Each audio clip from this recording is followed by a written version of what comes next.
दोस्तों, मैं आपको सुनाने जा रहा हूं अपनी मंडली की सदस्य छवि निगम की लिखी कहानी एक घर बादलों में।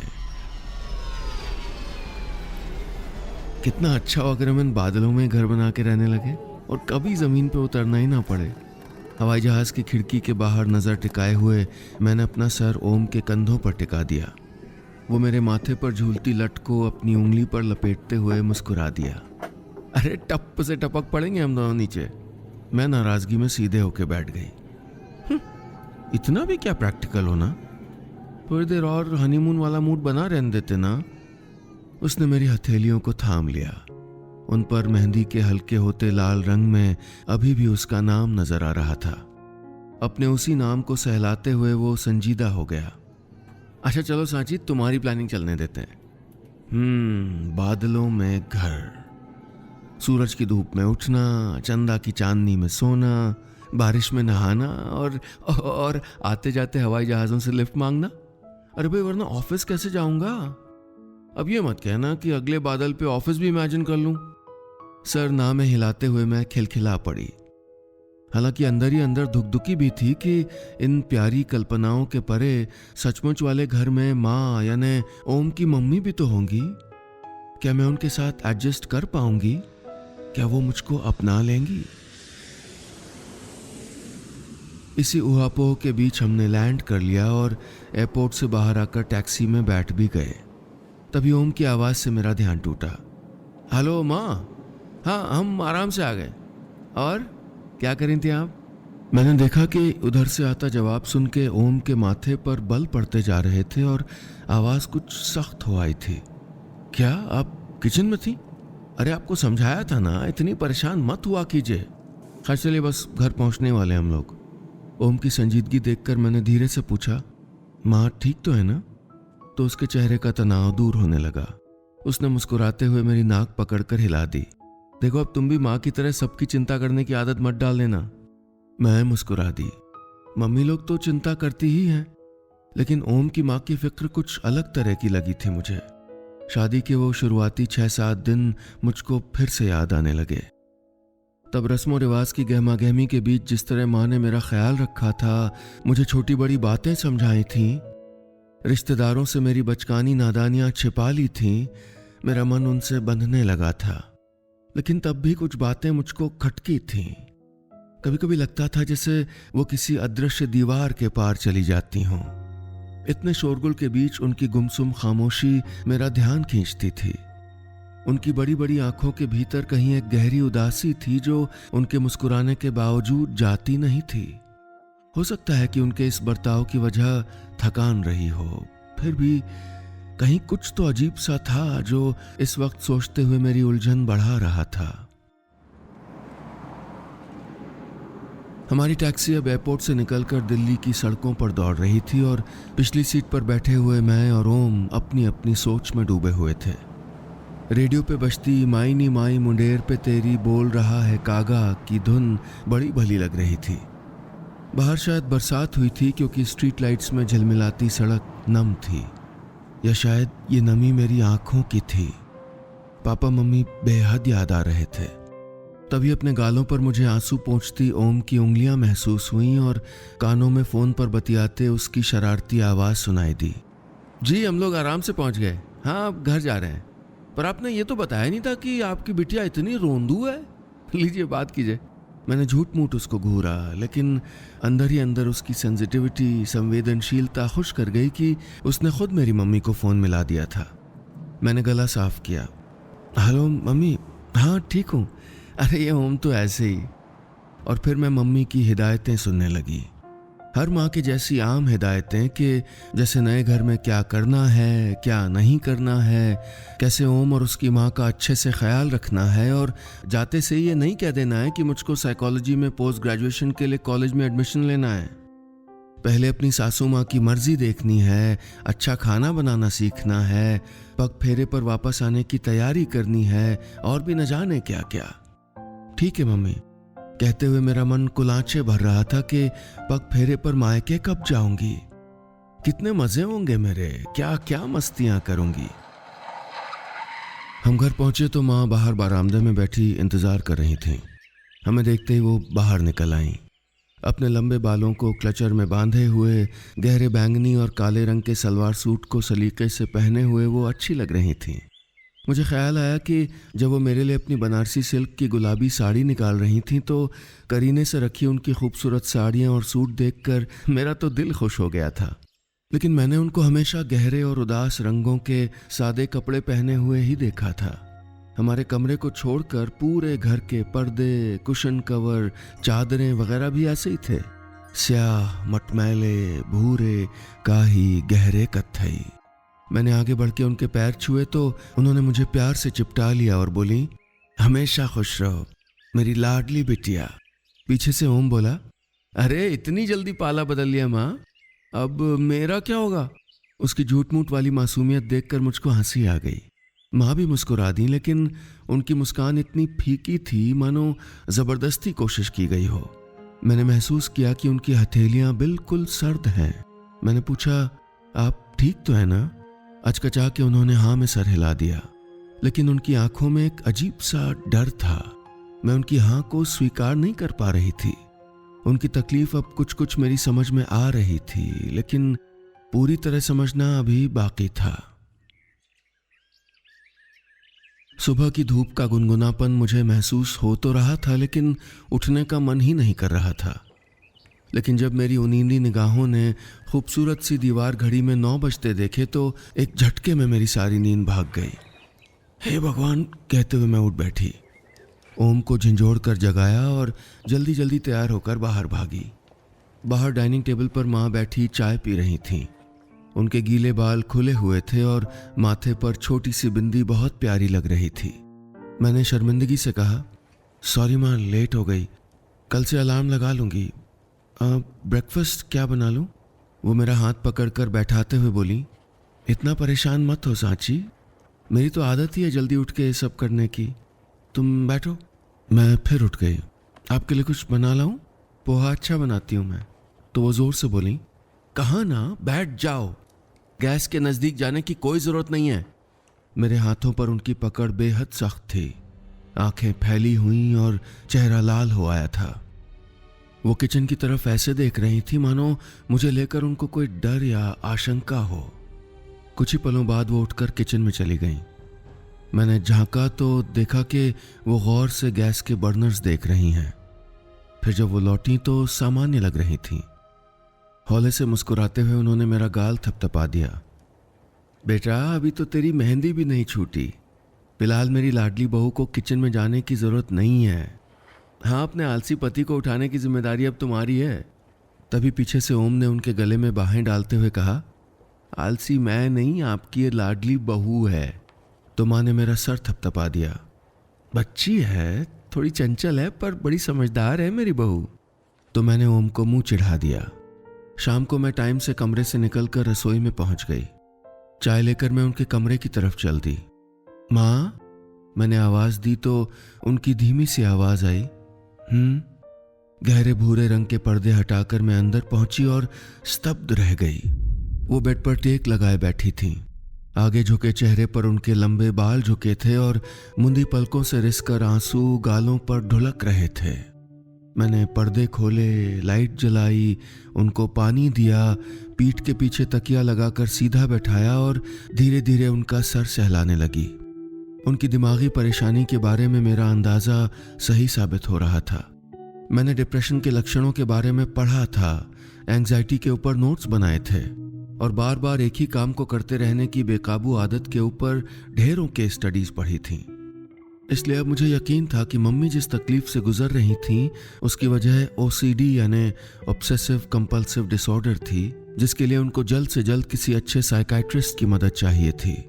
और सबसे पहले मुझे इसके बारे में ओम से बात करनी थी।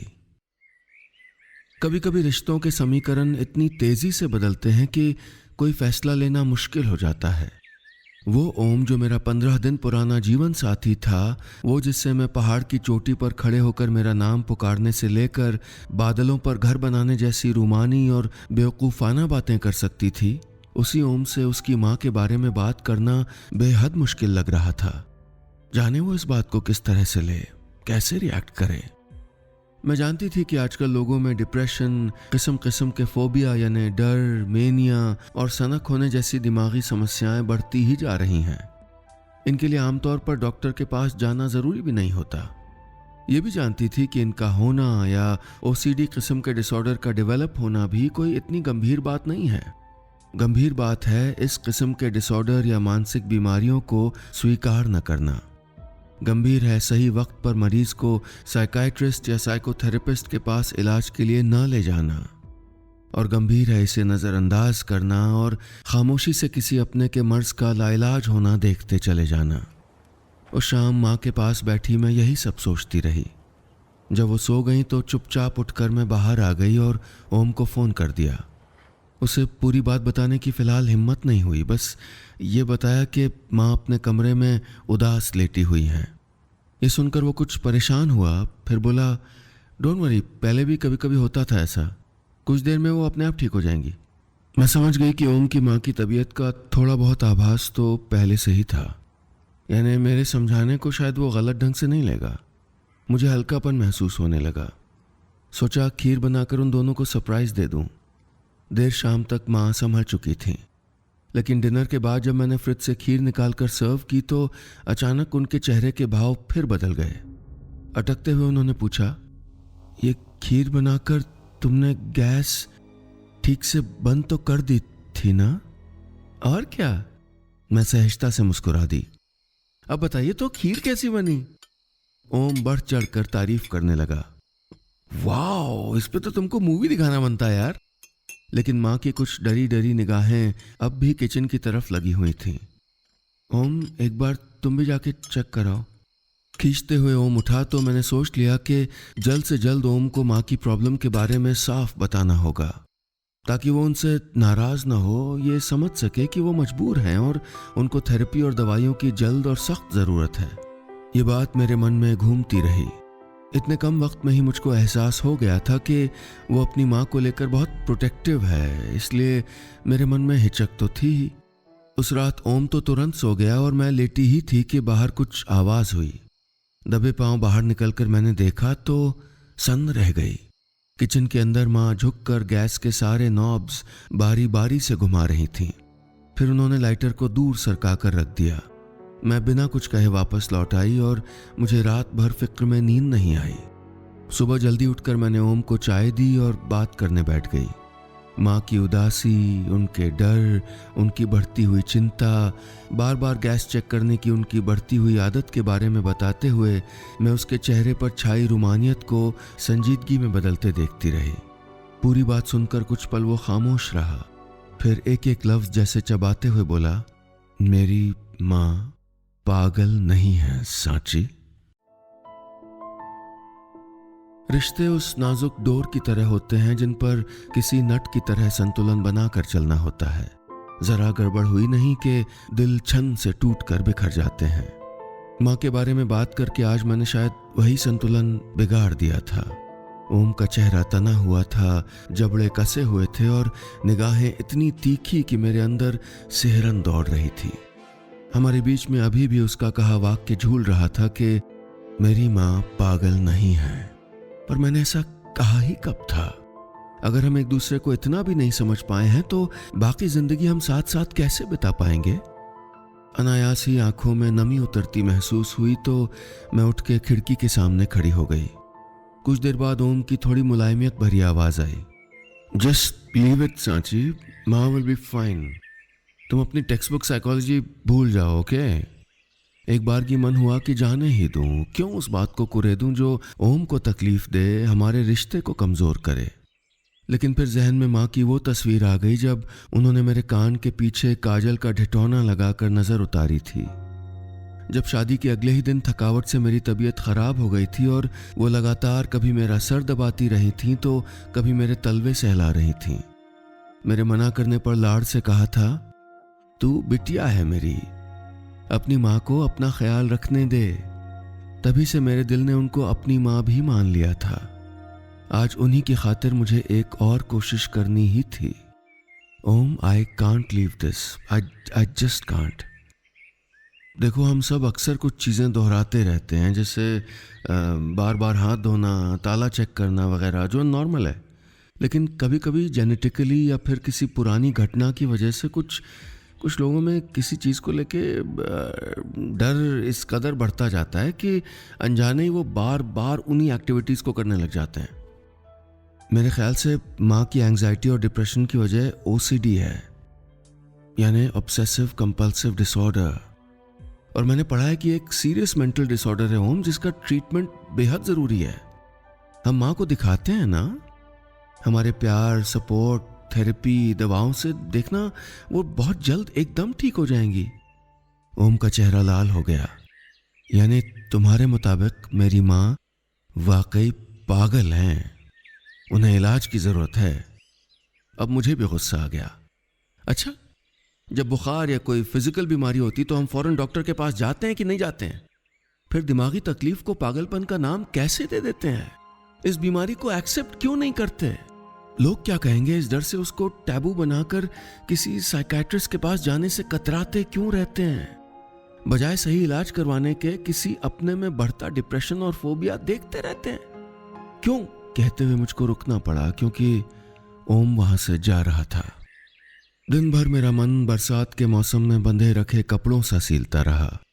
ओम की बेरुखी के साथ माँ की उदासी और मेरी आशंकाएं भी बढ़ती जा रही थीं। शाम को एक नया सूट लेकर मैं माँ के पास पहुँच गई। लीजिए, आज इसे पहनिए आप। तो पीले सफ़ेद कॉम्बिनेशन के खूबसूरत चिकन वर्क को देखकर वो अचकचा गईं। ऐसे खिले रंग उन्होंने कब से नहीं पहने थे, लेकिन मेरी जिद पे पहन ही लिया। ज़बरदस्ती उनका हल्का मेकअप भी कर दिया। ओम आया तो उनको देखता ही रह गया। पहले आप ऐसी लगती थी माँ, कहते हुए उसकी आंखें नम हुई तो मेरे गले में कुछ अटकने लगा। खैर, उस शाम वो बेहतर रहीं। हालांकि बीच बीच में बेबात उदास भी हुई और एक आध बार कसमसा के बुदबुदाई भी कि गैस खुली तो नहीं रह गई होगी। तो मैं आश्वस्ति में उनका हाथ थपथपाती रही। अगले 2-3 दिन भी बेहद तनाव में बीते। मैं माँ के साथ वक्त बिताती, उनकी बातें सुनती, साथ टहलती, उनके साथ कॉमेडी सीरियल देखती, वो सब कुछ करती जो उनकी उदासी कम कर सके। लेकिन मैं जानती थी कि उनको जल्द ही ट्रीटमेंट मिलना भी बेहद ज़रूरी है। बीच बीच में ओम की सोच में डूबी नज़रें मुझको अपने चेहरे पे महसूस होती, लेकिन उसकी खामोशी मेरा दिल तोड़ जाती। फिर एक सुबह मुझको इतना सर दर्द हुआ कि उठने की कोशिश में कराह निकल गई। बाहर बैठी माँ चाय लिए फौरन अंदर चली आई। क्या हुआ बेटा?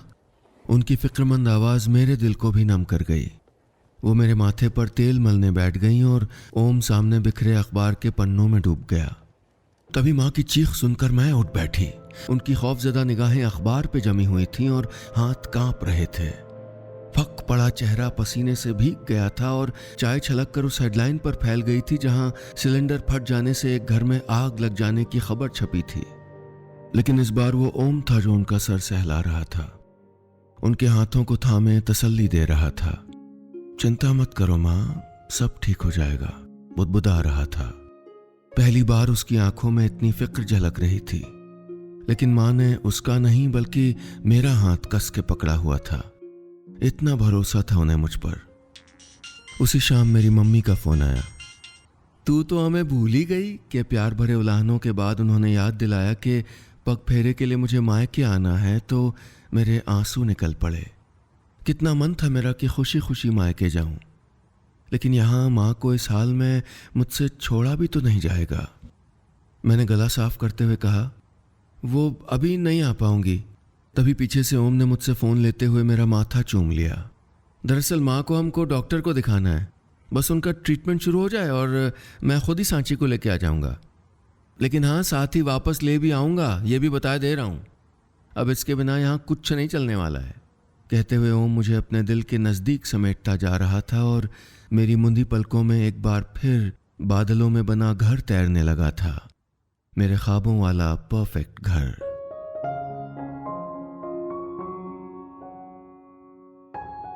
बस इतनी सी थी ये कहानी।